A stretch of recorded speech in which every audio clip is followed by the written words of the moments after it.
एक RCB fan होने के नाते हर साल हम लोगों की सबसे बड़ी तकलीफ क्या होती थी। ऐसा लगता था कि सीजन शुरू होने से पहले ही टीम ने ऑक्शन में घुटने टेक दिए, क्योंकि कभी भी वो सही कॉम्बिनेशंस, वो सही बैलेंस साइड बनी नहीं पाई। हमेशा बैटिंग इतनी हैवी होती थी और लगता था बॉलिंग इतनी वीक है। कभी उन बॉलर्स को वापस रिटेन किया नहीं जिन्होंने एक्चुअली हमारी टीम के लिए कॉन्ट्रीब्यूट किया। युजवेंद्र चहल हो, मोहम्मद सिराज हो, हर्षल पटेल हो। रिटेन करना तो छोड़ो, उसके बाद ऑक्शन में भी उनके पीछे नहीं जाते थे। पीछे किसके गए? 2024 में अलजारी जोसेफ के 11.5 करोड़ में उनको लेकर आए। 2-3 मैच खिला के ही समझ आ गया ये तो सिर्फ अपने पैरों में बॉल पटक रहा है, कभी पुल के कभी अपर कट के छक्के खा रहा है। उसके बाद मिड सीजन रीस टोपली को वापस गेम खिलाने शुरू करे तो लगा कि चलो शायद एक बैलेंस मिल रहा है। इसकी वजह से टीम को कभी वो मोमेंटम मिल ही नहीं पाता था जिससे लगे कि टीम शायद जीत भी सकती है। पर कहानी इस बार बिल्कुल अलग है। इस साल आरसीबी ने सिर्फ बड़े नामों के पीछे बड़े दाम नहीं फेंके, मगर ऑक्शन टेबल से ही अपनी वो बैलेंस्ड और परफेक्ट प्लेइंग 11 बनानी शुरू कर दी। क्योंकि जिनको भी पिक किया है उनके मन में वो डाउट कभी भी नहीं आएगा कि कौन कहां पर खेलने वाला है। अगर टिम डेविड को पिक करके लाए तो वो ये नहीं सोच रहे होंगे कि मैं ओपन करने वाला हूं या नंबर 3 पे खेलने वाला हूं। टिम डेविड एक फिनिशर है, वो lower down the order he batting करेंगे। देवदत्त पाटिकल को भले ही दूसरे दिन पे पिक किया, पर या तो वो नंबर 3 खेलेंगे या मैच ही नहीं खेलेंगे। रजत पाटीदार नंबर 4 पे आएंगे, फिलिप सॉल्ट को लेकर आए हैं तो वो ओपन ही करेंगे।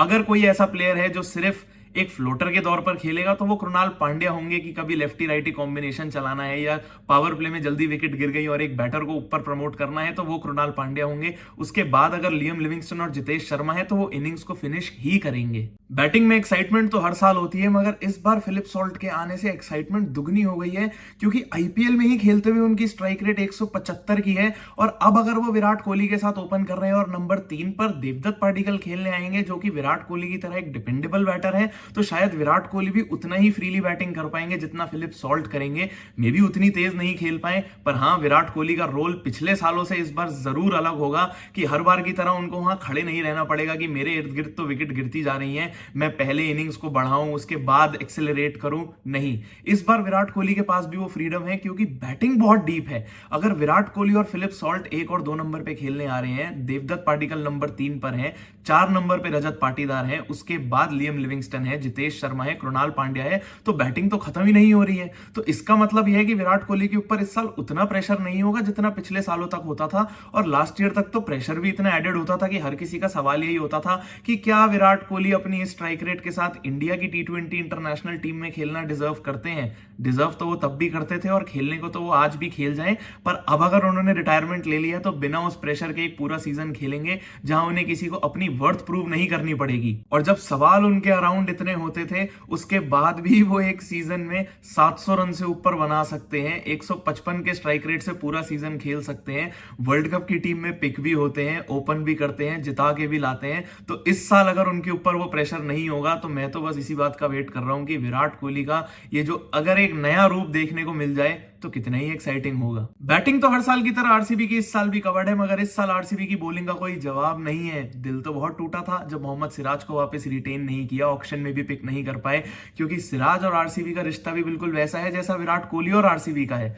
जब 2017-18 के सीजन में भी मोहम्मद सिराज स्ट्रगल कर रहे थे, पूरी दुनिया की ट्रोलिंग सह रहे थे, उसके बावजूद विराट कोहली और आरसीबी ने मोहम्मद सिराज को बैक किया, वापस पिक किया, वो प्लेयर बनाया जिनको आज हम मियां भाई के नाम से जानते हैं। और उनको पिक ना करने का रीजन भी बिल्कुल डेटा और एनालिसिस पे ही बेस्ड था, क्योंकि उनके गेम में, उनके एटीट्यूड में ऐसा कुछ भी नहीं था जो मोहम्मद सिराज आरसीबी के लिए इंप्रूव ना करते। वो तो अपना खून पसीना एक करते थे सिर्फ आरसीबी के लिए आने वाले सीजन में खेलने को। और अब अगर उनकी जगह एक like for like replacement Bhuvneshwar Kumar को लेकर आए हैं, तो हम सब जानते हैं कि नए बॉल से, पुराने बॉल से, डेथ ओवर्स में हर जगह भुवनेश्वर कुमार कंट्रीब्यूट कर सकते हैं आरसीबी के लिए। और ऊपर से जो सलाइवा बैन लिफ्ट हो गया है, 11 ओवर के बाद एक सेकंड इनिंग्स में दूसरी बॉल मिलेगी ड्यू को काउंटर करने के लिए, ये सब कुछ भुवनेश्वर कुमार के लिए बाकी बॉलर से ज्यादा काम आएगा, क्योंकि आज की डेट में भी बॉल को रिवर्स कराने की एबिलिटी उनकी बाकी सभी बॉलर से बेहतर है।